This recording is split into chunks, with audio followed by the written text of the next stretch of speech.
Welcome back to the channel. Here is today's story. I infiltrated my own family's billion-dollar eco-resort incognito, only to be threatened with termination by a man who suddenly appeared, claiming to be the founder's biological nephew. I was completely stunned. If he was the founder's nephew, then who was I? The Wyoming blizzard howled around us, cutting through our thin jackets. The freezing wind made people long for the warmth of the Grand Lodge fire, but Sarah and I were just trying to survive the storm. Jackson Hole, Wyoming, isn't just a beautiful postcard. In the dead of winter, it is a frozen, unforgiving fortress. The wind here doesn't just blow, it bites right through your skin and settles deep in your bones. Horizon Peak sits right at the base of the snow-capped mountains, a sprawling, billion-dollar eco-sanctuary designed for the ultra-rich. My father built this place from the ground up to be a tribute to nature, but right now, standing in the employee parking lot at 5 in the morning, it felt more like an ice-cold prison. The temperature had plummeted to -15 overnight. I was huddled next to Sarah. She was a single mom working the front desk and the closest thing I had to a real sister here. We were staring helplessly at her car.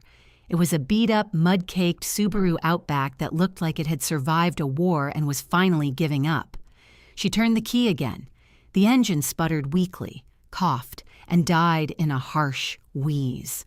Sarah rested her forehead against the freezing steering wheel, a shaky breath pluming into the cold air. "Clara, I can't be late again. If I miss the morning briefing, I'm going to lose this shift," and the heating bill just went up again. Tommy needs his asthma medication refilled next week. I could see her bare hands shaking violently. It wasn't just the cold. It was pure, crushing exhaustion. She was working 60 hours a week just to keep a roof over her son's head. To everyone else at the resort, I was just Clara, an ordinary event coordinator living paycheck to paycheck. No one had the slightest clue that my family literally owned the ground we were standing on. I gently pulled the keys from her trembling fingers. "Let me try, Sarah. Just take a deep breath." I pumped the gas pedal twice and turned the ignition. The old engine roared to life, shaking the entire frame. Sarah let out a massive sigh of relief, wiping away tears that were starting to freeze. "Thank you. I swear, I don't know what I would do without you out here." I forced a warm smile. We both knew getting the car started was only a small victory. We still had to survive the day. Just as we stepped out of the Subaru, a harsh, roaring sound cut through the quiet morning. Blinding LED headlights washed over the snow. A pristine, jet-black Mercedes G-Wagon swung aggressively into the employee lot. But it didn't stop smoothly. The heavy luxury SUV skidded sideways on a patch of black ice, the wheels spinning helplessly. I looked closer at the tires and almost laughed out loud. The car was fitted with ultra-thin, low-profile summer tires. It was the ultimate display of hollow vanity. Someone trying desperately to look wealthy, completely ignoring the harsh, practical reality of the Wyoming winter. The heavy door swung open. Julian stepped out.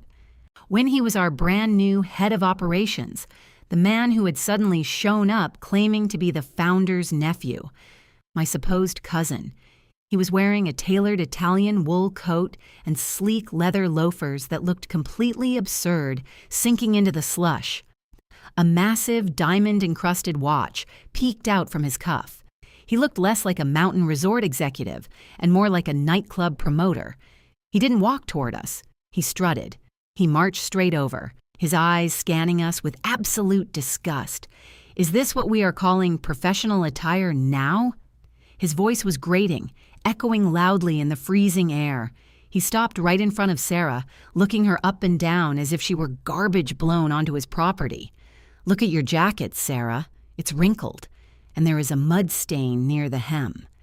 Are you a customer service representative for a luxury eco-resort, or are you a stable hand?"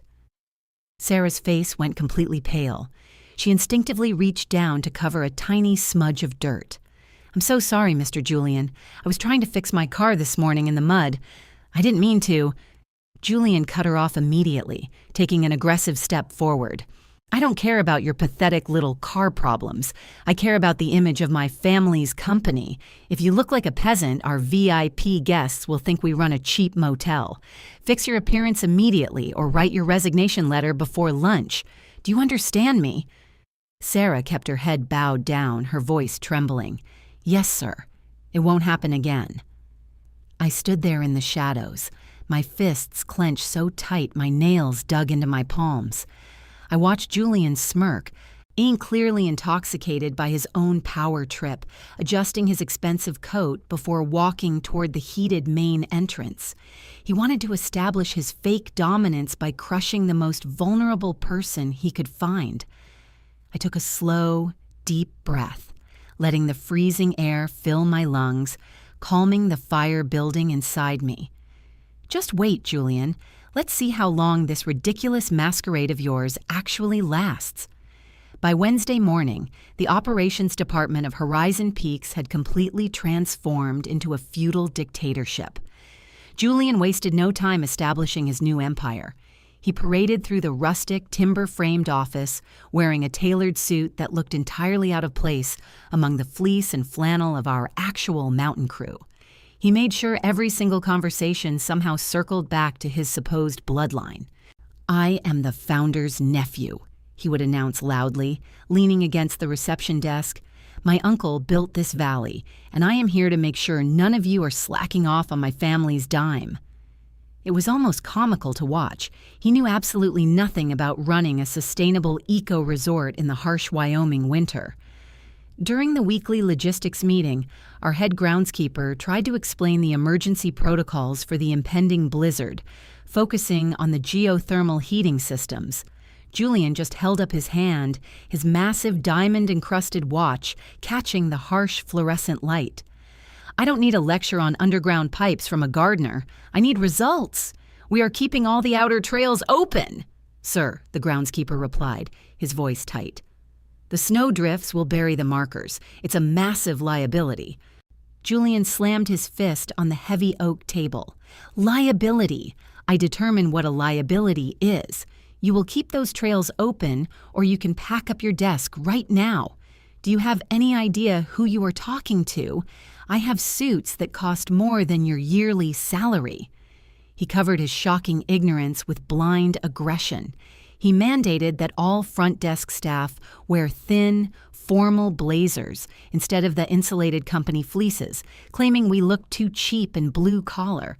It didn't matter to him that the lobby doors opened every 2 minutes, blasting freezing wind into the room. And it only got worse as the week dragged on. He began issuing arbitrary mandates just to remind everyone who held the whip. Friday evening, as the sun dipped behind the jagged peaks and the temperature plummeted outside, Julian strutted out of his heated, glass-walled office. "Nobody leaves," he shouted, clapping his hands together. "I want a full manual inventory of the ski lodge supplies on my desk by midnight. And no, the company is not approving overtime for this. Consider it a test of your dedication to the Horizon Peaks family." I looked over at Sarah. She'd already been on her feet for 10 exhausting hours. Her shoulders slumped, and her hands were visibly shaking as she pulled out her phone to text her babysitter, begging her to stay late again, knowing she couldn't afford the extra hours. Julian casually walked past her desk, sipping a hot espresso, completely indifferent to the panic he had just caused. I sat quietly in my cubicle, organizing paperwork, just watching him. You might wonder why someone in power would act so ridiculously, so unnecessarily cruel. Why would a real leader need to scream to be heard? As I watched him adjust his diamond tie clip for the 3rd time in an hour, looking nervously at his own reflection in the window, it all became incredibly clear. This wasn't leadership. Under the lens of behavioral psychology, this was a textbook case of the exact intersection between imposter syndrome and compensatory narcissism. When a man puts on a coat of borrowed power, a coat that doesn't actually belong to him or one he didn't earn through merit, he lives in a constant, suffocating state of defense. He is terrified. Terrified that at any moment someone will pull back the curtain and expose his glaring incompetence to the world. To hide that deep, paralyzing insecurity, Julian had to use cruelty. He had to enforce absurd rules and hide behind flashy and empty wealth to intimidate the people around him. He forced people to bow their heads and work unpaid hours because he knew, deep down in his hollow chest, that he could never actually earn their genuine respect through his own abilities. Understanding this changed everything for me. This relentless bullying wasn't a display of formidable strength. It was the panicked, desperate scream of a weak, pathetic man trying to protect a fragile mask. Once you see through that psychological illusion, you stop fearing the office tyrant. You just pity him. I looked away from Julian and back to my computer screen. He was parading around the room, genuinely believing he had conquered it. He thought he was a wolf surrounded by terrified, helpless sheep. And he had absolutely no idea that the real owner of this entire mountain was sitting less than 20 feet away, quietly taking notes, letting him dig his own grave. I would let him play his little game just a bit longer. I needed to see exactly who in this office would stand up for what was right, and who would blindly surrender their dignity to a false king. Tuesday afternoon brought a brutal drop in temperature, but the real chill had nothing to do with the Wyoming weather. I was in the main lobby of the lodge, hauling a heavy crate of winter festival programs toward the front desk. The massive stone fireplace was blazing, casting a warm glow over the vaulted timber ceilings. It was a beautiful space. My father and I had designed it together, but right then I was just a lowly event coordinator struggling with a heavy box. Now the heavy glass doors slid open, letting in a gust of freezing wind. Footsteps echoed loudly against the slate floor. I looked up and felt my stomach drop. It was Ethan. He was wearing a sharp, overly tailored suit that screamed, "City Contractor." Completely impractical for the snow, much like Julian's wardrobe. Ethan was my ex-fiancé. We'd been together for 3 years before I moved out here to learn the family business from the ground up. He broke off the engagement 2 years ago. His reason was simple. He told me I lacked ambition. He said he couldn't build a high-profile life with a woman who was content being a regular employee, making a mediocre salary and hiding in the mountains. He wanted power, status, and wealth. He had absolutely no idea that by walking away from me, he had walked away from the sole heiress to the Horizon Peaks empire. He stopped in the middle of the lobby, brushing snow off his expensive wool shoulders. He turned, and his eyes locked onto mine. A slow, condescending smirk spread across his face. "Clara? Wow, I didn't expect to see you here. Still carrying boxes, I see." I set the heavy crate down on the floor, wiping the dust from my hands. "Hello, Ethan. What are you doing in Jackson Hole?" He puffed out his chest, adjusting his silk tie. "I own my own contracting firm now. We handle luxury renovations. I am here for a meeting with the new head of operations. I heard the founder's nephew is taking over the winter expansion project. It is a multi-million-dollar contract, Clara. But I guess you wouldn't know anything about numbers like that, working the floor." Before I could say a word, heavy footsteps sounded from the grand staircase. Julian descended like he owned the entire mountain, flanked by 2 nervous assistants. Ethan's entire posture changed instantly. The arrogant smirk vanished, replaced by a desperate, fawning smile. He practically sprinted across the lobby toward Julian. "Mr. Julian, Ethan, Vance Contracting. It is an absolute honor to meet you, sir. I have been following your family's incredible work for years." Julian paused, looking Ethan up and down, clearly enjoying the blatant worship. "Ah, the contractor from Denver. Good. I like a man who knows how to hustle." Julian's eyes drifted past Ethan and landed on me. His face immediately curled into a sneer. He walked over, with Ethan trailing right behind him like an eager puppy. "Clara! Why is this crate sitting in the middle of my lobby? Are you completely useless? We have a VIP contractor here, and you are creating a tripping hazard." Ethan looked at me, then looked at Julian. In a split second, Ethan made his choice. He decided to step on my neck to elevate himself. Is this employee giving you trouble, Mr. Julian? You know, it is so hard to find good help these days. Some people just don't have the drive to succeed. They just stagnate.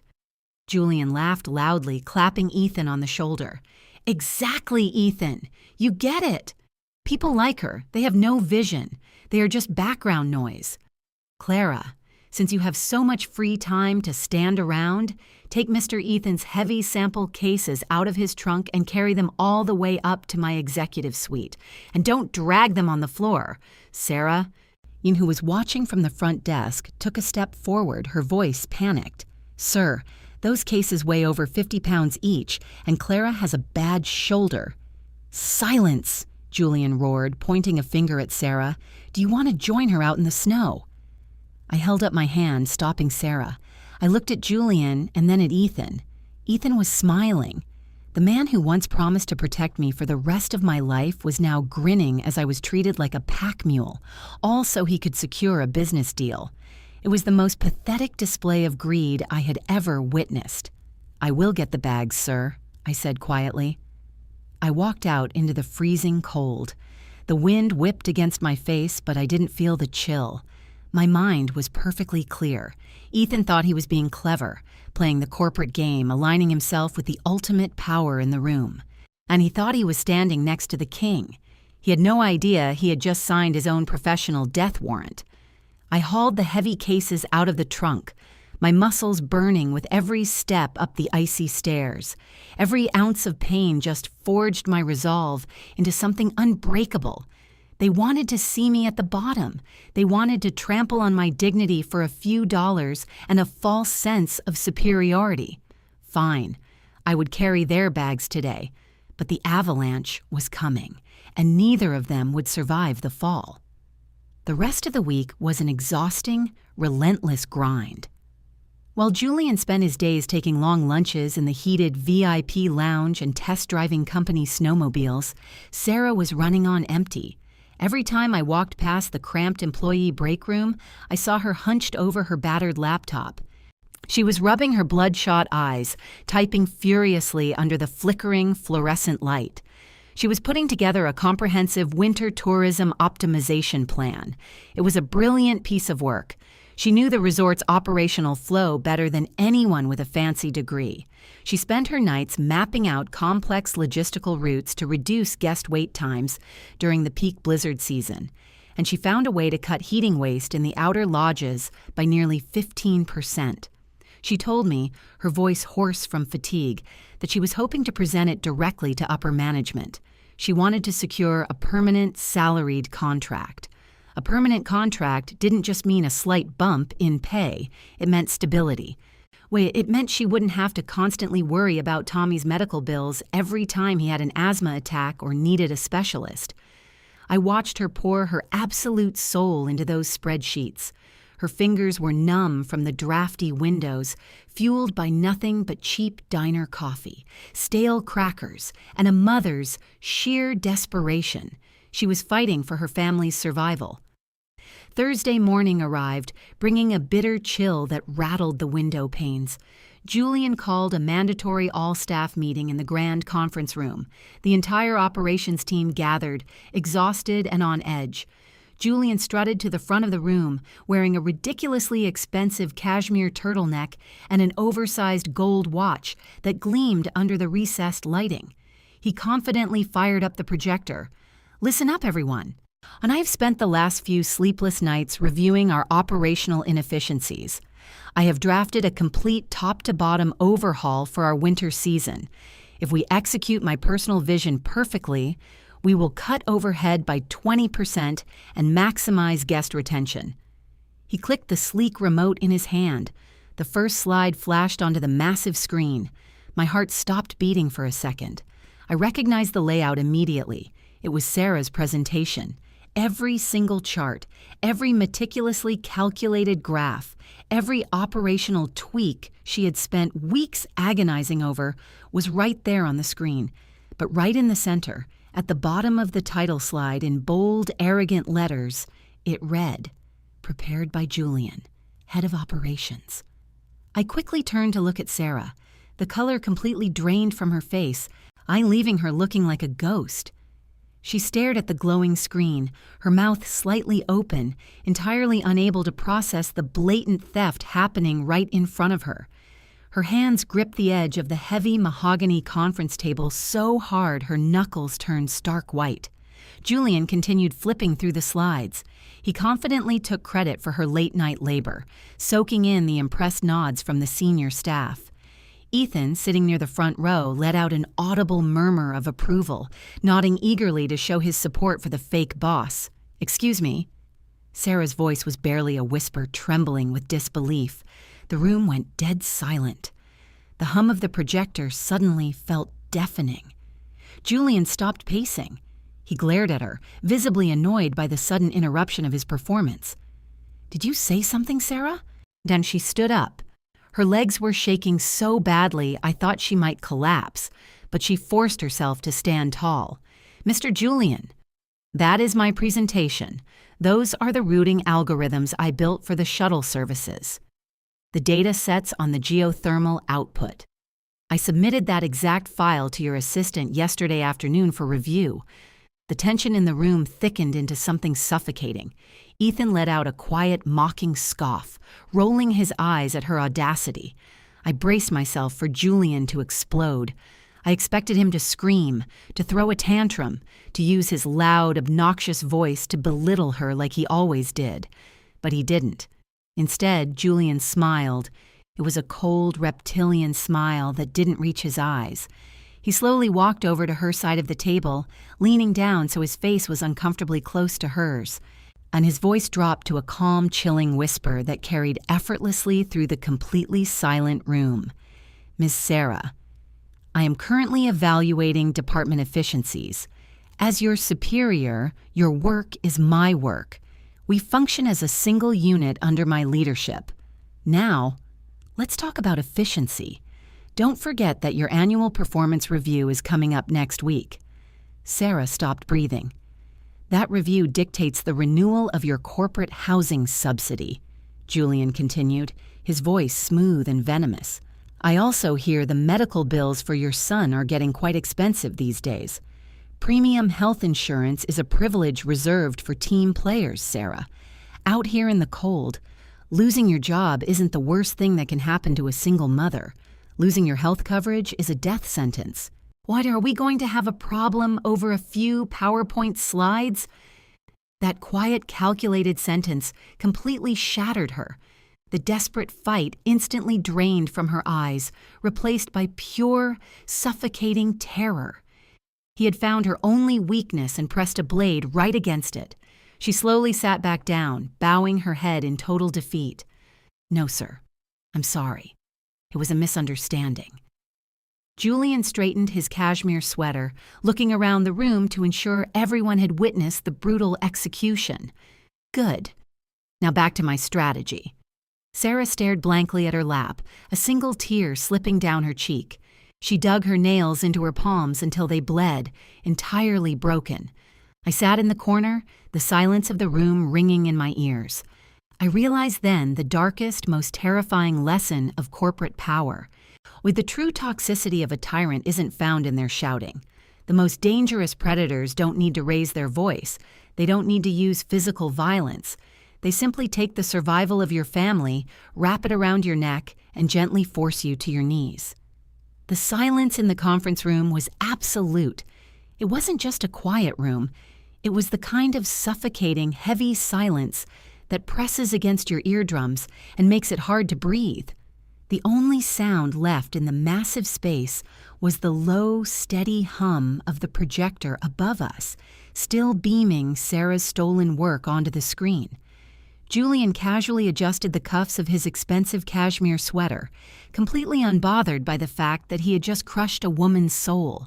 He took a slow sip of his sparkling water, letting the quiet settle in. I'm making sure his absolute dominance was felt by every single person sitting at the mahogany table. I slowly turned my head, looking away from Julian's smug face, and scanned the rest of the room. I wanted to see who would say something. I waited for someone, anyone, to clear their throat and point out the blatant theft. We were a team. These were the people who usually shared coffee in the break room, who swapped stories about their kids, who covered for each other during the brutal holiday shifts. But right now, they were entirely unrecognizable. Mark from accounting, the guy who always brought donuts on Fridays and knew Sarah's son by name, was suddenly staring down at his blank legal pad as if it held the secrets of the universe. He wouldn't dare lift his eyes. Next to him was Linda from marketing, a woman who literally ate lunch with Sarah every single day. She was frantically scrolling through her phone under the table, her face pale, desperately pretending she hadn't just heard her closest work friend being threatened with absolute ruin. They all looked away, every single one of them. They slouched in their expensive leather chairs, shrinking into themselves, hoping the predator wouldn't turn his gaze toward them next. Watching them, a cold realization washed over me. The most terrifying thing in this room wasn't Julian's cruelty. It was the absolute paralyzed silence of the entire staff. Why did perfectly good, ordinary people suddenly turn their backs on someone they genuinely cared about? In sociology, they call it the bystander effect. But in a high-stakes corporate environment, especially one hijacked by a tyrant, it becomes something much darker.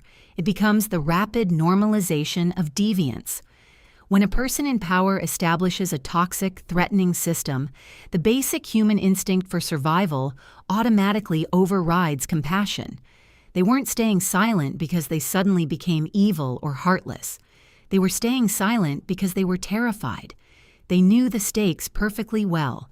Just like Sarah, they all had rent to pay, mortgages to cover, and families to feed. In the middle of a brutal Wyoming winter, losing your paycheck means losing everything. Julian had deliberately used Sarah as a public execution. He didn't just threaten her. He sent a brutal, chilling message to every other employee in that room. Speak up, challenge me, defend your friends, and I will strip away your livelihood, your housing, and your health insurance. He used fear to completely paralyze their morality, but the devastating cost of that silence is immeasurable. As I watched Sarah quietly weeping, staring blankly at her trembling hands, I realized the dangerous precedent that was being set right in front of my eyes. When you cross your arms and watch an injustice happen to the person sitting right next to you, you are giving silent permission for that evil to thrive. You validate the tyrant's power. You tell him that his horrific methods actually work. And the terrifying truth that Mark, Linda, and the rest of the team were desperately ignoring was simple. By sacrificing Sarah today to save themselves, they were only delaying their own execution. If Julian could do this to a hard-working, devoted single mother without a single person objecting, tomorrow, the victim could easily be any one of them. The collapse of a workplace, the true death of a company's culture, doesn't actually start with the arrival of one bad boss. It starts with the silent complicity of good people.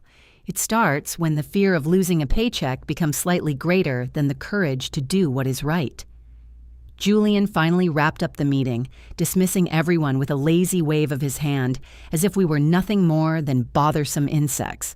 The room collectively exhaled a shaky breath. Chairs scraped loudly against the hardwood floor as people stood up quickly, keeping their heads down, shuffling out of the double doors as fast as they possibly could. No one looked at Sarah. No one stopped to put a hand on her shoulder or ask if she was okay. They just wanted to escape the blast zone. I stayed in my seat, now watching Sarah slowly gather her files with shaking hands. A deep, burning fire ignited in my chest, melting away the patient, passive observer I had been trying to be. My father always told me that a true leader must understand the hearts of their people. I had seen enough. I had seen the fragile, broken hearts of a team living in terror, and the rotten, arrogant heart of the man responsible for it. I couldn't just stand in the shadows and play this undercover game anymore. The stakes were too high. Real lives were being actively destroyed, while I quietly took notes. As I watched Julian strut out of the room, laughing loudly on his cell phone, my decision was made. It was time to stop observing the infection, and time to cut it out completely. That night, the drive back to my tiny apartment felt colder than usual, and the heavy tires of my Subaru crunched against the packed ice of the empty mountain roads. But the only thing I could hear was the deafening silence of that conference room. I kept seeing Sarah's face. I kept seeing the absolute crushing defeat in her eyes when she realized she had to choose between her own dignity and her son's medication. I parked my car in the freezing dark and walked up the icy stairs to my front door. The undercover experiment was officially over. I had seen exactly what I needed to see, and I had found the rot hiding inside my family's company. It was time to stop playing the quiet, observant employee. It was time to become the person my father raised me to be. I locked the door, threw my cheap fleece jacket onto the couch, and sat down at my small kitchen table. I opened my personal laptop. I didn't open the standard employee portal. Instead, I typed in a secure, hidden IP address, entered a long alphanumeric sequence, and pressed my thumb against the biometric scanner. The screen went completely black for a second before the gold glowing crest of the Horizon Peaks executive mainframe appeared. I had top-level administrative access. I could see everything. Every dollar, every contract, every single keystroke made on the company network. I immediately pulled up Julian's executive personnel file. I wanted to know exactly how a monster had slipped through our gates. He had been hired 3 weeks ago by a mid-level regional director who had conveniently resigned just 2 days later. Julian's entire profile was built on a massive, glaring lie. He claimed to be the founder's nephew. My father only had one brother. Warren, he passed away 20 years ago without ever having children. So who was this arrogant man sitting in our executive suite? I bypassed the basic HR firewalls and started tracing his financial records. The routing numbers on his direct deposit didn't go to a standard local bank in Wyoming. They bounced through 3 different shell companies in Delaware before landing in a secure offshore account. That wasn't the financial footprint of a flashy, insecure Nepo baby. That was the architecture of a ghost. My fingers flew across the keyboard, the steady clicking echoing in the quiet room. I dove straight into his internal email traffic. He was careful, deleting his tracks daily, but he clearly didn't understand the depth of the surveillance architecture my father had built into our servers. I found a heavily encrypted folder buried deep in his network drive. It took me 20 minutes to break the encryption. When the files finally decrypted and flooded my screen, my blood ran absolutely cold. Julian wasn't just a greedy, narcissistic bully trying to stroke his own ego. He was a highly paid corporate spy. I stared at dozens of emails and confidential financial projections addressed to the acquisition board of Vanguard Hospitality, our biggest and most aggressive rival in the global luxury market. Suddenly, every single one of Julian's chaotic, destructive decisions made terrifying, perfect sense. The absurd, impossible mandates, forcing the staff to work brutal, unpaid overtime, demoralizing the entire operations team, and intentionally sabotaging the winter logistics by stealing Sarah's optimization plan. He wasn't just a bad manager who didn't know what he was doing. He knew exactly what he was doing. He was deliberately trying to destroy our most profitable season from the inside out. He wanted to drive our top talent to the breaking point, cause a massive operational failure during the peak blizzard season, and completely tank our quarterly valuation. He was systematically softening the ground for a hostile takeover. Vanguard wanted to buy our pristine, billion-dollar mountain for pennies on the dollar, and Julian was the rat they sent to chew through our foundations. He was willing to destroy a single mother's life, willing to shatter a dedicated team, all to drop our stock price by a few percentage points. I slowly pushed the laptop away. The soft hum of the cooling fan was the only sound in the room. And my father had spent his entire life building Horizon Peaks to be a sanctuary, a place that protected both the wild landscape and the hard-working people who maintained it. Julian wasn't just threatening Sarah's livelihood anymore. He was trying to steal my family's legacy. I looked out the frosted window at the towering, snow-covered peaks illuminated by the moonlight. Julian thought he was playing a brilliant, ruthless game of corporate chess against a bunch of clueless small-town employees. He thought he had already won. He had no idea he had just declared war on the owner of the board. Friday afternoon rolled around with a sky the color of bruised iron. The blizzard had temporarily paused, but the freezing wind was still brutal. I was at my desk, quietly finalizing my internal report on Julian's espionage. When his office door swung open. He strutted out, completely dressed up in a ridiculous velvet dinner jacket, followed closely by Ethan. They were heading out to celebrate their supposedly brilliant new partnership. Julian stopped at the front desk and slammed his hand on the wood. "Sarah, grab my heavy winter coat and Mr. Ethan's sample bags. You are coming with us." Sarah looked up, her eyes wide with exhaustion and panic. "Sir, my shift ended 10 minutes ago. I have to pick up Tommy from the babysitter. He has a fever today." Julian leaned over the desk, his voice a low, threatening growl. "I am not asking you, Sarah. I am telling you. We are going to the Jackson Hole Private Equestrian Club to finalize vendor contracts.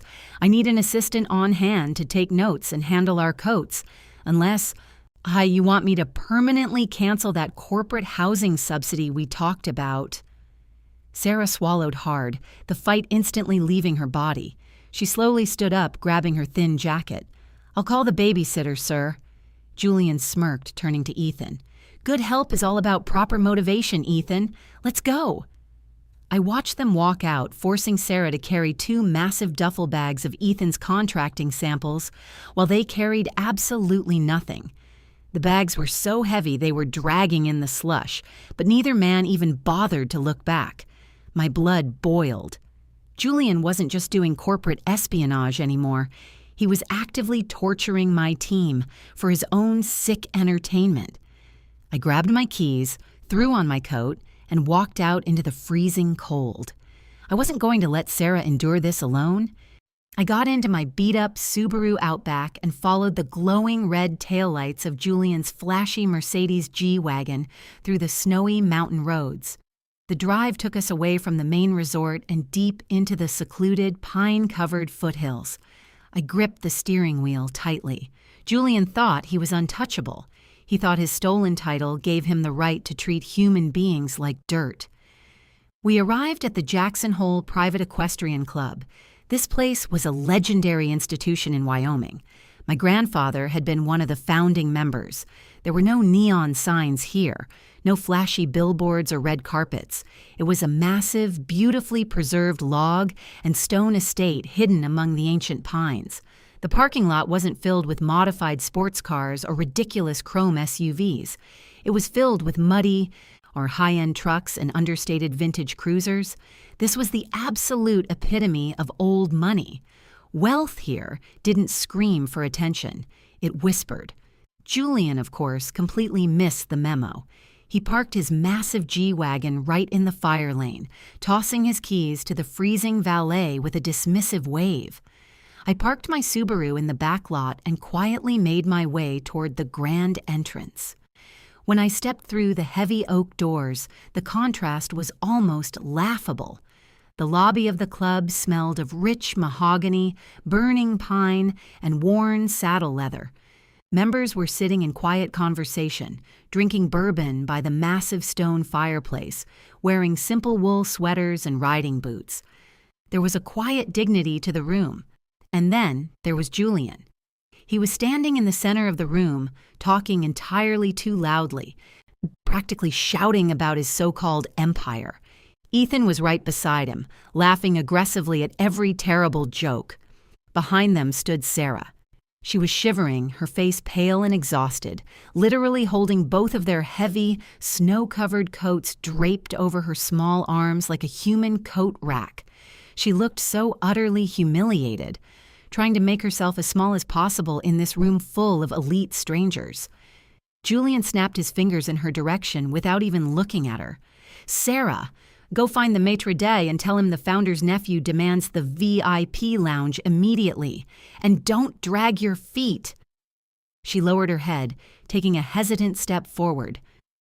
But before she could move any further, I stepped out from the shadows of the entrance. I walked straight across the antique Persian rug, as my boots clicking softly against the polished hardwood. "That is enough, Julian." Julian spun around, his arrogant smile instantly dropping when he saw me standing there in my simple work clothes. Ethan's eyes widened in sheer disbelief. The room, already quiet, seemed to drop another 10 degrees. The final confrontation had finally arrived. Julian spun around. His arrogant, self-satisfied smile vanished the very second he saw me standing there in my simple, snow-dampened work clothes. Ethan's eyes widened in sheer disbelief, his drink pausing halfway to his mouth.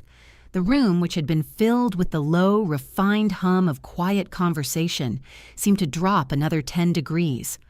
"What the hell are you doing here?" Julian barked, aggressively stepping toward me. "Did you follow us? Are you actually stalking me now?" Ethan let out a harsh, mocking scoff, shaking his head in absolute disgust. "Clara, this is pathetic. Are you so desperate to hold on to me that you tracked us all the way to a private club? You are embarrassing yourself in front of my clients. Get out of here right now before I have security throw you into the snow." I didn't even look at Ethan. His words meant absolutely nothing to me anymore. I kept my eyes entirely fixed on Julian. "I am here to take Sarah home," I said, my voice completely steady and calm. "You are off the clock, Sarah. Put their coats down on the floor and let's go." Sarah hesitated, her hands violently shaking as she held the heavy wool fabrics. She looked terrified, her eyes darting between my calm face and Julian's rapidly reddening one. She knew that dropping those coats meant risking her son's health insurance. Julian's face turned a violent, furious shade of crimson. He wasn't used to being defied, and certainly not in a room full of people he was desperately trying to impress. "You do not give orders to my assistant," Julian roared, his voice echoing sharply off the rich mahogany walls, instantly drawing the irritated stares of the wealthy patrons sitting by the fire. "You are nothing but a bottom-tier, replaceable event coordinator. You have absolutely no right to even breathe the air in this building." He reached into the breast pocket of his ridiculous velvet dinner jacket and whipped out a shiny, gold-trimmed plastic card. He waved it violently in my face like it was a weapon. "Do you see this? This is a premier guest membership. I am a VIP in this establishment. You and this pathetic single mother are dirtying an upper-class space just by standing on this rug." He turned around, snapping his fingers aggressively toward the main hallway. "Manager! Get the management out here right now. I want these two peasants dragged out into the freezing cold immediately." The heavy oak doors of the back office slowly opened. The frantic snapping and obnoxious shouting had drawn the attention of the absolute last person Julian ever wanted to annoy. Mrs. Higgins stepped out into the lobby. She was the owner and matriarch of the equestrian club. She wore a simple, impeccably tailored tweed blazer and pearl earrings that had likely been in her family for 4 generations. She possessed an intimidating, quiet grace that commanded absolute respect from the moment she entered a room. Julian immediately dropped his aggressive posture. He quickly smoothed down his velvet jacket, plastered on a sickeningly fake, fawning smile, and practically jogged over to her. "Ah, you must be the owner." "Mrs. Higgins, I presume," Julian said, his voice dripping with forced, oily charm. "I am Julian, the head of operations at Horizon Peaks, the founder's nephew. I sincerely apologize for the disturbance in your beautiful club. These 2 low-level employees of mine somehow sneaked in here. If you could just have your security throw them out, I would deeply appreciate it." Mrs. Higgins stopped. She didn't look at Julian's outstretched hand. She didn't look at his flashy gold VIP card or the massive diamond watch practically sliding off his wrist. Her sharp, intelligent eyes swept right past his arrogant face and landed directly on me, and the entire lobby seemed to hold its breath. Mrs. Higgins walked straight past Julian, leaving him standing there with his hand awkwardly hanging in the empty air. She stopped right in front of me. She didn't bow or scrape like a terrified servant in a cheap soap opera. Instead, she offered a warm, genuine smile and extended her hand. "Good evening, Miss Vance," she said, her voice clear and deeply respectful. What a wonderful surprise! I had no idea the primary benefactor of our club and the sole heiress of the Horizon Peaks estate would be joining us tonight without any prior notice. I shook her hand firmly. "Good evening, Mrs. Higgins. I apologize for the commotion. I was just stopping by to collect a dear friend." The silence that followed was absolute, and it was so profound you could actually hear the pine logs crackling in the massive fireplace. Ethan physically stumbled backward, his shoulder bumping hard into a leather armchair. His jaw dropped open, his eyes darting wildly between me and Mrs. Higgins as the crushing weight of reality finally hit him. The woman he had thrown away, the woman he had just publicly humiliated for being a lowly employee, was the billionaire owner of the very contract he was desperately trying to beg for. Julian stood completely frozen. His face went from crimson red to a sickly pale white. The shiny gold VIP card slipped from his trembling fingers and clattered loudly onto the hardwood floor. But I'm the founder's nephew," he stammered, his voice cracking into a pathetic, high-pitched whine. She's just a coordinator." "Mrs. Higgins turned her head slightly, her gaze piercing right through him like a physical blade. "I have known Arthur Vance for 30 years. He has no nephews. You are currently standing in a building funded entirely by the Vance family, holding a temporary guest pass that I am officially revoking." I stepped forward, closing the distance between Julian and me. He shrank back, suddenly looking incredibly small and frail inside his oversized velvet jacket. I looked down at the plastic card lying on the floor, then looked him dead in the eye. "A VIP card, Julian. How very impressive." I kept my voice low, flat, and completely devoid of the furious rage he had shown earlier. "You see, Julian, the ultra-wealthy in places like Jackson Hole operate by a very specific rule. Money is often loud, but true power is always quiet. So you can buy a shiny gold card to terrorize a poor front desk clerk. You can wear ridiculous diamonds to make yourself feel important, but you can never use those cheap plastic things to buy genuine respect from the people who actually own the board." I stepped 1 inch closer, my voice turning to absolute ice. Respect doesn't come from a fake title. It doesn't come from screaming at a struggling mother just to stroke your own fragile ego. It comes from character. You tried to build a little empire out of plastic and fear, and now it is entirely gone. Mrs. Higgins stood perfectly still, her posture radiating an effortless authority that money simply cannot buy. She looked at Julian with a mixture of profound pity and absolute disgust. "I tolerate many things in my club, Julian, but I do not tolerate frauds." She turned slightly, or addressing not just him, but the quiet, watchful patrons gathered around the crackling fireplace. "For those of you who are confused, allow me to introduce the woman standing before you. This is Clara Vance, the only daughter of Arthur Vance and the sole legal heiress to the entire Horizon Peaks estate and all of its holding companies." The silence in the room suddenly shattered into a wave of hushed whispers. The elite members of Jackson Hole exchanged knowing glances, finally understanding the true power dynamic playing out on their antique rugs. I heard a soft thud behind me. I turned to see Sarah. The 2 massive, heavy sample bags she had been forced to carry had slipped from her trembling hands and hit the floor.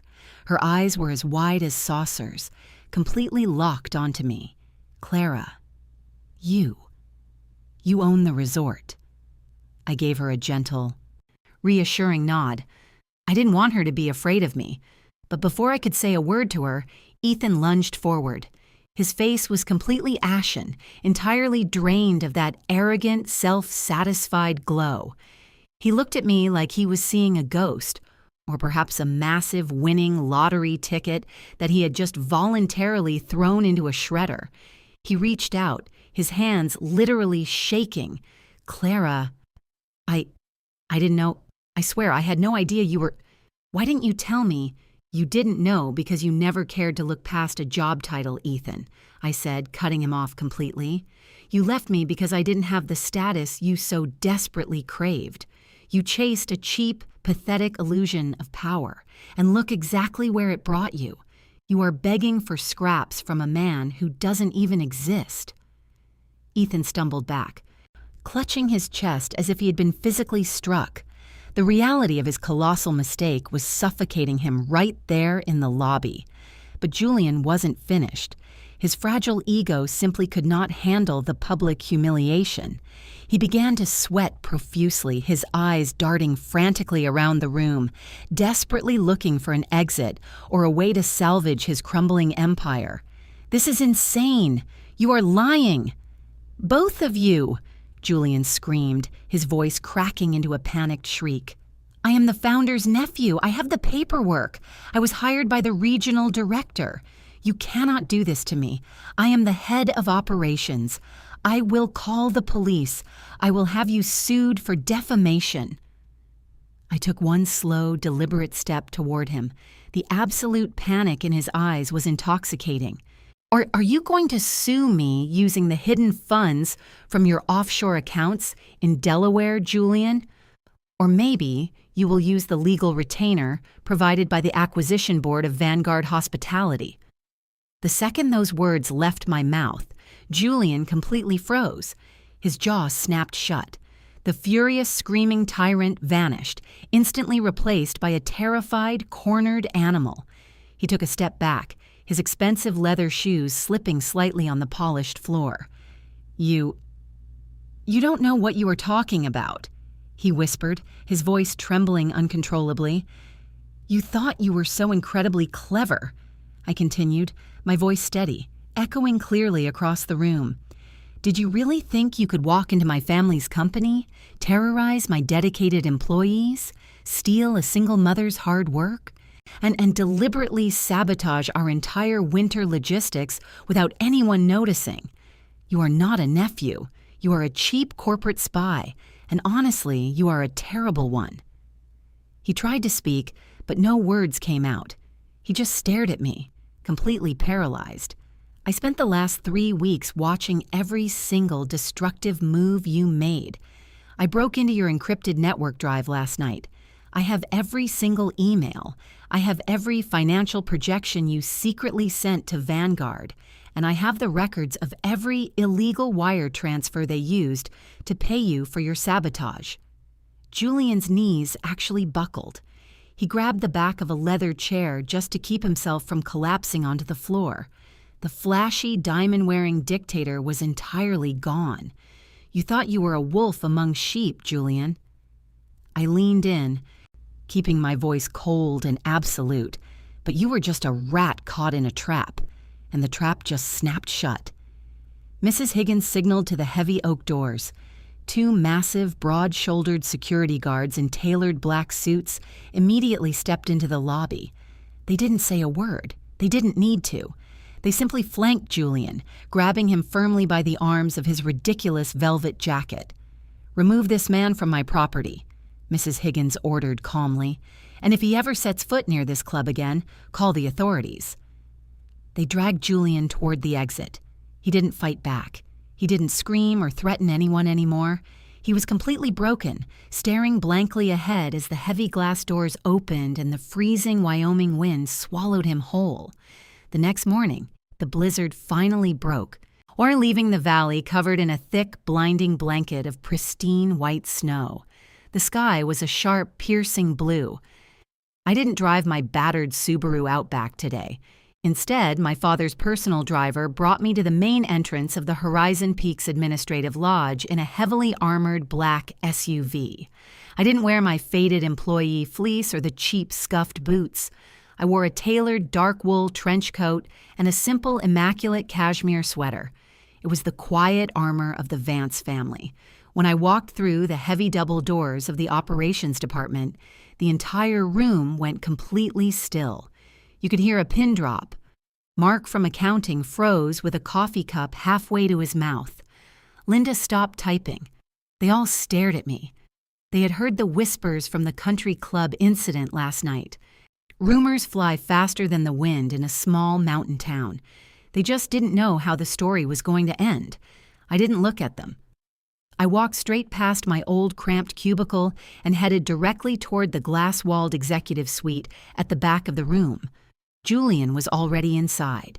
He was frantically throwing files into a leather briefcase, his phone pressed tightly against his ear. His face was slick with sweat. He was desperately trying to get a hold of his handlers at Vanguard Hospitality, trying to secure his payout before the entire operation completely collapsed around him. I pushed the heavy glass door open. It hit the wall with a loud, resounding thud. Julian spun around, dropping a stack of folders. His eyes went wide with pure, unfiltered panic. He practically dropped his phone on the desk. "Clara?" "Ms. Vance." I was just packing up my personal items. There's a massive misunderstanding here. I can explain everything. I didn't give him a single second to build another lie. I walked right up to the massive digital presentation board mounted on his wall. I pulled a small encrypted flash drive from my coat pocket and plugged it directly into the console. "There's nothing left to explain, Julian." I tapped the screen. The glass walls of his office were fully transparent, meaning every single employee in the bullpen outside could see exactly what was being projected. I didn't just show Julian, I showed everyone. The screen flashed to life. It displayed highly classified emails, banking transit numbers, and a direct contract bearing the unmistakable, aggressive logo of Vanguard Hospitality. I turned my back to the screen and looked at Julian, then raised my voice so the entire office could hear me clearly through the open door. "For the past 3 weeks, this man has stood in this office and terrorized you. He told you he was my father's nephew. He told you he was here to optimize the resort. He forced you to work unpaid hours. He threatened your housing, and he stole your hard work. But he didn't do it out of simple arrogance. He did it because he was paid to destroy you." A collective gasp rippled through the bullpen. Mark stood up from his desk, his face pale. Sarah stepped out from behind the reception counter, her hands covering her mouth in shock. I pointed directly at the glowing screen behind me. "Julian is a corporate saboteur. He was hired by Vanguard Hospitality to systematically dismantle our winter logistics. All his goal was to cause a massive operational failure, tank our quarterly valuation, and force my family into a hostile takeover. He was going to sell this mountain and every single one of your jobs to the highest bidder." Julian backed away, his hands raised defensively, shaking like a leaf in the wind. That is fabricated. You hacked my computer. You are framing me. You can't prove any of this in a court of law." I took a step toward him, my voice dropping to a dangerous, absolute calm. "I don't need a court of law to remove a trespasser from my property. The internal security team has already forwarded this entire drive to the federal authorities. Corporate espionage and wire fraud carry very heavy federal sentences, Julian, and I promise you, your handlers at Vanguard have already cut all ties with you. You are completely on your own." Right on cue, 4 massive men from our elite internal security detail stepped into the office. They were wearing heavy winter tactical gear, and their faces were completely expressionless. "Take his keys, his company phone, and his security badge," I ordered, without breaking eye contact with Julian, "and then escort him off my mountain." Julian let out a pathetic, high-pitched sob. The security guards grabbed him firmly by the arms. He didn't even try to fight them. He just slumped forward, dragging his expensive Italian leather shoes against the carpet as they pulled him out of the executive suite. "Please." "Miss Vance, I have nothing. Vanguard isn't going to pay me. I'm ruined." I watched them drag him down the center aisle of the office. Every single employee watched him go. When the man who had screamed at them, threatened their families, and mocked their struggles was now sobbing like a broken child as he was literally thrown out the front doors and into the freezing snow. The hostile takeover was dead. The infection was completely cut out. I turned back to the stunned, silent office, finally ready to rebuild what he had tried so hard to break. The executive suite felt remarkably quiet after Julian was dragged away. I stood alone for a moment, looking out through the glass walls at the stunned faces in the bullpen. They were still processing the massive shockwave that had just hit the department. Before I could even begin to address the team, the heavy double doors of the office swung open again. Ethan burst into the room. He didn't strut. He didn't have that arrogant, condescending swagger he had carried into the lobby yesterday. He looked completely unhinged. His expensive tie was crooked, his hair was a mess, and he was breathing heavily as if he had sprinted all the way from the parking lot. He pushed past the receptionist and practically lunged toward the open door of my office. Clara, wait!" I turned around slowly, leaning back against the mahogany desk. I crossed my arms, my expression completely blank. "What do you want, Ethan?" He practically threw himself into the room, stopping just a few feet away from me. He looked at my tailored coat, at the massive executive desk behind me, and his eyes filled with a desperate, frantic kind of hunger. He actually dropped to one knee right there on the carpet. It was the most pathetic display I had ever seen. "Clara, I am so sorry." He gasped out, his voice thick with fake emotion. "I was an idiot. I was blind. I was stressed about my business, and I let that stupid fake Julian manipulate me. But seeing you here, seeing who you really are, it just reminded me of everything we used to have." He reached out, trying to grab my hand, but I smoothly stepped back, keeping a hard distance between us. "We had something real, Clara," he continued, his words spilling out in a panicked rush. "You were always the smart one, the visionary. I see that now. Please, let's just start over. We can be an incredible team. And my contracting firm, we are perfectly positioned to handle the Horizon Peaks winter expansion. I can give you the absolute best rates. We can build an empire together." I stared at him for a long, silent moment. I didn't feel angry anymore. I didn't even feel the sting of his betrayal from 2 years ago. Looking at him kneeling on the floor, begging for a contract under the guise of an apology, I just felt profoundly tired. "Ethan, you didn't come here today to apologize to the woman you left behind. You came here to grovel to a bank account." His face flushed, and he quickly stood up, desperately trying to save face. "No, Clara, that isn't true, I swear to you." I held up a single hand, instantly silencing him. "You told me I lacked ambition because I chose to work on the ground floor. You chose to humiliate me in front of strangers just to earn favor with a man you thought had power.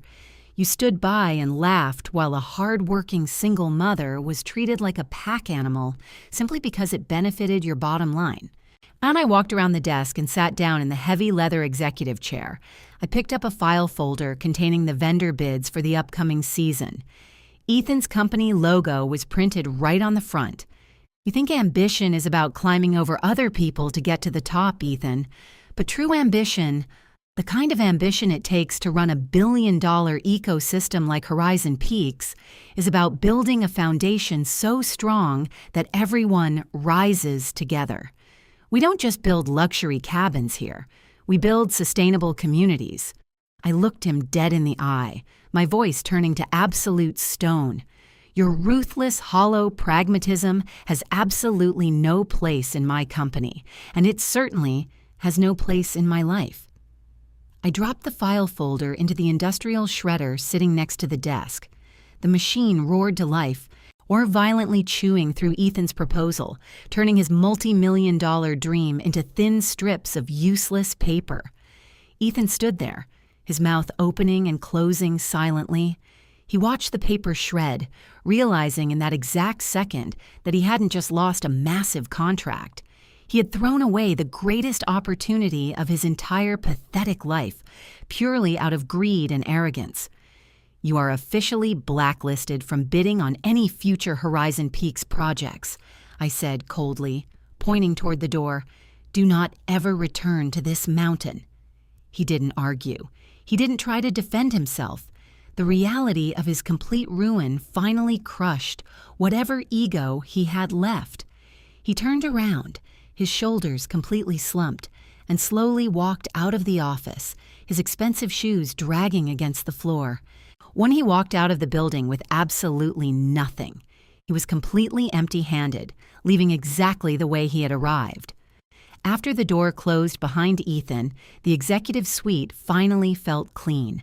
The toxic, suffocating air that Julian had brought into this room was entirely gone. I sat behind the heavy mahogany desk and took a deep, steadying breath.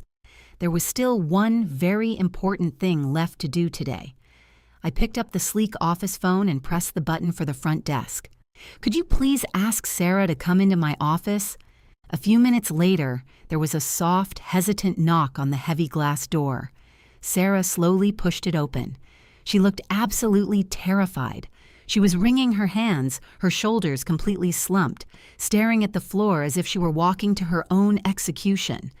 She had spent the last 24 hours trapped in a whirlwind of shock. The quiet, ordinary girl she used to share cheap coffee with was actually the sole heiress of the Horizon Peaks empire. And after watching me ruthlessly dismantle Julian and Ethan, she probably thought she was next. She probably thought I was going to fire her for not fighting back harder against Julian. "Miss Vance, you wanted to see me." Her voice was shaking so badly she could barely get the words out. I stood up and walked around the desk, offering her a gentle, warm smile. "Sarah, please. It's just Clara. Sit down." She nervously perched on the edge of the leather guest chair, looking like she might bolt for the door at any second. I walked back to my desk and picked up a thick, bound folder. I carefully slid it across the polished wood, right in front of her, and she looked down at it, her eyes widening in confusion. It was the winter tourism optimization plan, but the arrogant, bold letters spelling out Julian's name were completely gone. In their place, perfectly centered on the pristine white cover page, it read, "Prepared by Sarah, head of guest logistics." She stared at the words, completely frozen. She opened her mouth to speak, but no sound came out. "I read every single page of your proposal last night, Sarah." I kept my voice calm, steady, and full of respect. "It is an absolutely brilliant piece of operational strategy. You understand the lifeblood of this resort better than any executive who has ever sat in this chair. You saw the inefficiencies, you mapped out the geothermal data, and you built a routing system that is going to save this company millions of dollars. Julian tried to steal it because he knew he could never ever create something that intelligent on his own." Sarah gently touched the cover of the report, her fingers tracing over her own name. A single tear slipped down her cheek. "Clara." I don't know what to say. I thought it was gone. I thought I was going to lose everything. "You are not losing anything, Sarah," I said firmly. "Effective immediately, you are promoted to the head of guest logistics. You will have your own office, a full operational budget, and a salary that actually reflects your true value to this company. You are never going to work an unpaid hour of overtime ever again." She covered her face with her hands, letting out a quiet, trembling sob. The crushing, suffocating weight she'd been carrying for years was finally lifting off her shoulders. But I wasn't finished. I opened my desk drawer and pulled out a small, heavy silver envelope.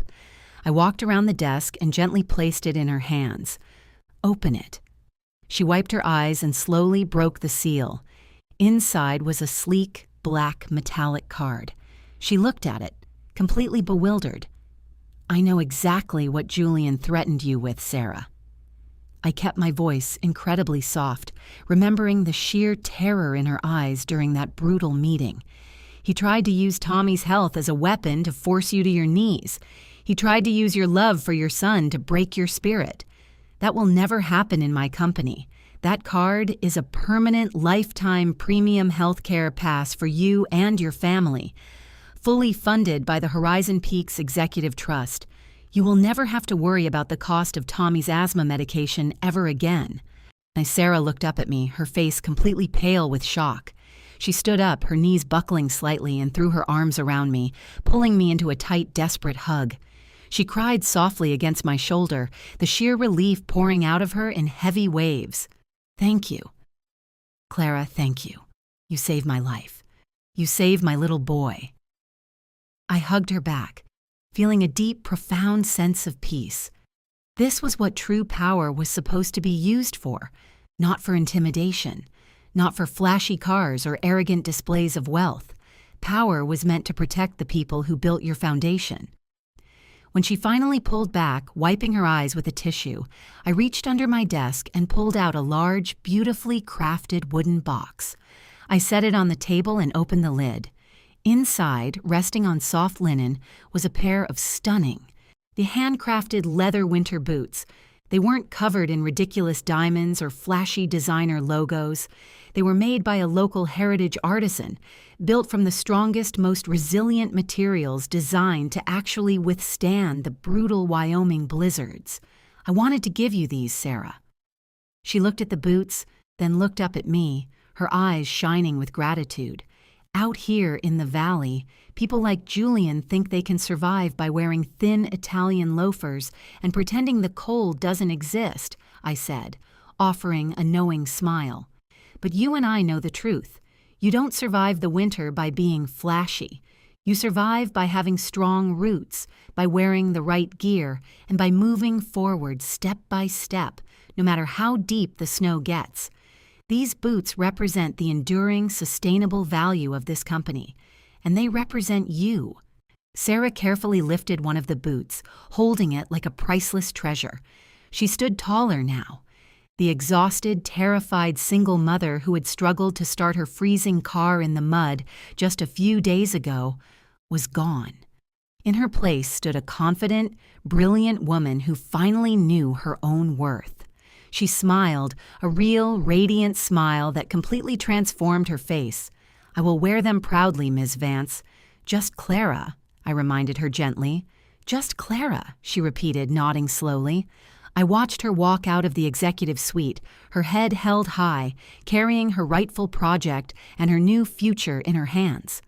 The storm outside had finally passed, and for the first time since I arrived, the mountain felt truly safe.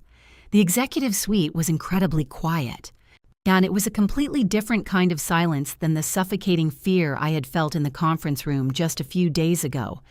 This was a peaceful, absolute stillness. I sat alone behind the massive, polished mahogany desk, slowly running my hand over the cool leather of the CEO chair. Outside the floor-to-ceiling glass windows, the sun was just beginning to set over the Jackson Hole Valley. The fierce blizzard had entirely passed, leaving the towering, jagged mountain peaks covered in a brilliant, glowing blanket of pure white snow. The sky was painting itself in deep shades of violet and gold. There was no grand celebration. I didn't call down for a bottle of champagne, and I didn't throw a lavish party to gloat over Julian's spectacular downfall or Ethan's complete ruin. Winning a corporate war doesn't actually feel like a victory lap. And it just feels heavy. It feels like waking up and suddenly realizing the sheer, crushing weight of the responsibility you are about to carry. I opened my personal laptop, the screen illuminating the dimming room. I didn't pull up the new financial projections or the latest guest logs. Instead, I opened a blank document. I needed to write an email to my father. I needed to document exactly what this journey had actually cost and what it had finally taught me. Dear Dad, the 3 weeks I spent working undercover on the floor of our own resort weren't just a simple test to find a few bad apples. They weren't just a security sweep to catch a rat like Julian before he could hand us over to Vanguard. It was the absolute biggest, most humbling lesson of my entire life. When we sit up here, isolated in this beautiful glass fortress, it is so incredibly easy to lose sight of the ground. Up here, we only look at beautifully formatted spreadsheets, quarterly valuations, and perfect overhead margins. We see numbers. We don't see the people bleeding to make those numbers happen. But down there, down in the frozen parking lots at 5 in the morning. I saw the real, beating heart of your company. I stood next to employees who were literally splitting their cheap packed lunches just to save a few extra dollars to send home to their sick children. I felt the paralyzing, suffocating terror that washes over a room when a single mother is threatened with termination and the loss of her child's health insurance. I watched good, honest people completely turn their backs on their friends, not because they were cruel, but because a tyrant made them too terrified to speak up. Julian might have temporarily stolen my naivety, but he gave me back my absolute clarity. He showed me exactly what a nightmare looks like when a weak man is given too much authority. But more importantly, he showed me the true, profound meaning of the chair I am sitting in right now. The absolute greatest power a leader has is not the power to hire or fire someone. It is not the power to cut overhead or maximize profit margins. The greatest power we have is the ability to create a safe, unbreakable environment where hardworking, honest people like Sarah never ever have to live in fear again. A company does not become truly great just because it has a billion-dollar valuation or a beautiful, rustic lobby filled with rich clients. It becomes great because of the people who stand on the front lines, on the people who actually protect each other when the winter storm hits. I am ready to take over now, Dad, and I promise you. From this day forward, Horizon Peaks will not just be a luxury sanctuary for our wealthy guests. It will be an absolute fortress for the people who actually keep the fires burning. I slowly dragged the cursor across the screen and clicked send. I closed the laptop, plunging the room back into the soft, quiet shadows of the evening.